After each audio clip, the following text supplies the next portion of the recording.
हर बार जब वह आदमी मछली के तालाब से काम करके वापस आता तो उसके पूरे शरीर पर मछली के घने कांटे जैसे निशान होते थे। हर रात उसे चाकू से उन निशानों को एक एक करके हटाना पड़ता था। एक दिन उसने अपने मालिक को मंदिर के पास अकेले बड़बड़ाते हुए सुन लिया। मालिक कह रहा था, जब इसके पूरे शरीर पर मछली के कांटे उग आएंगे तभी ये तालाब में छिपा खजाना ढूंढ पाएगा। तभी उसे समझ आया कि उसके मालिक ने उस पर जादू कर दिया था। उसने अपने शरीर से आखिरी कांटा हटाया और उस झोपड़ी से बाहर निकल गया। मैंने पीछे मुड़कर नहीं देखा क्योंकि मुझे पता था कि अगर मैं उसके तालाब के पानी को ठीक नहीं रखूंगा तो उसके पुराने तालाब ज्यादा साल नहीं चल पाएंगे। 8 साल काफी थे। कुछ दिनों बाद मैं एक पुराने तालाब के पास गया। ऊपर का पानी गर्म था लेकिन नीचे हाथ डालते ही पानी बहुत ठंडा लगा। ऊपर गर्म और नीचे ठंडा, इस तालाब के नीचे जरूर कुछ है। तभी अंकल लू वहां आ गए। उन्होंने पूछा, अरे चैन, इतनी गर्मी में यहाँ क्या कर रहे हो? अंदर आओ, पानी पी लो। मैंने कहा, अंकल लू, मुझे आपसे कुछ पूछना है। क्या बाहर वाला तालाब बिकाऊ है? मैं उसे खरीदना चाहता हूँ। अंकल लू हंसकर बोले, वो तालाब तो 5 साल से बंद पड़ा है। नीचे करीब 2 मीटर कीचड़ है, पानी भी खराब है। 2 साल पहले किसी ने उसमें मछलियां डालने की कोशिश की थी लेकिन सारी मछलियां मर गईं। अब तो वहां से इतनी बदबू आती है कि कोई उसके पास भी नहीं जाता। मैंने कहा, कोई बात नहीं, कीमत बताइए।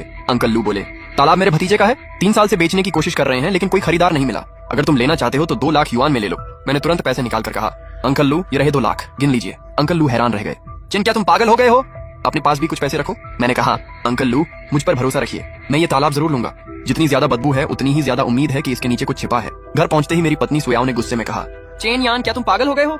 हमने इतने साल पैसे बचाए थे और तुमने सारे पैसे इस गंदे तालाब पर लगा दिए। मैंने कहा, सुयाओ, ये तालाब करीब 13 एकड़ का है। अगर इसे सही तरीके से ठीक कर लिया तो ये बहुत अच्छा काम कर सकता है। वह बोली, ठीक किस पैसे से करोगे? तुमने हमारे सारे पैसे इस बदबूदार तालाब में लगा दिए। जाकर खुद देखो, नीचे 2 मीटर कीचड़ है।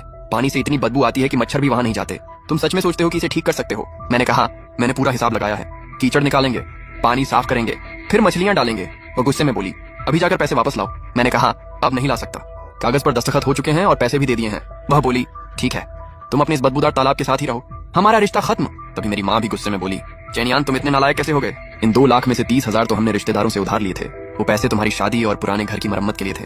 तुमने सारे पैसे ऐसे ही बर्बाद कर दिए। मैंने कहा, माँ, मुझे पता है मैं क्या कर रहा हूँ। माँ बोली, तुम्हें कुछ नहीं पता, आज से मेरा तुमसे कोई बेटा वाला रिश्ता नहीं है। दोबारा यहाँ मत आना। अगले दिन मैंने गांव के हर आदमी से मदद मांगी लेकिन कोई भी तालाब की कीचड़ निकालने के लिए तैयार नहीं था। एक आदमी बोला, क्या तुम हमें पैसे भी दे पाओगे? दूसरा बोला, तालाब के नीचे सिर्फ कीचड़ है, मशीन अंदर गई तो खुद ही धंस जाएगी, हम ये काम नहीं करेंगे। जब कोई मेरी मदद करने को तैयार नहीं हुआ तो मैंने खुद काम करने का फैसला किया। 1 दिन, 2 दिन, 5 दिन, 10 दिन, आखिरकार मुझे यकीन हो गया। तालाब के ठीक नीचे ठंडे पानी का एक झरना था। मैंने सोचा, यहाँ स्टर्जन मछली पाली जा सकती है।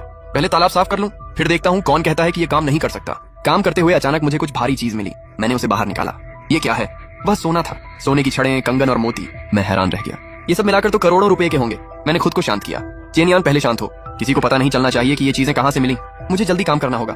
20 सोने की छड़ों की कीमत करीब 60 लाख युआन थी।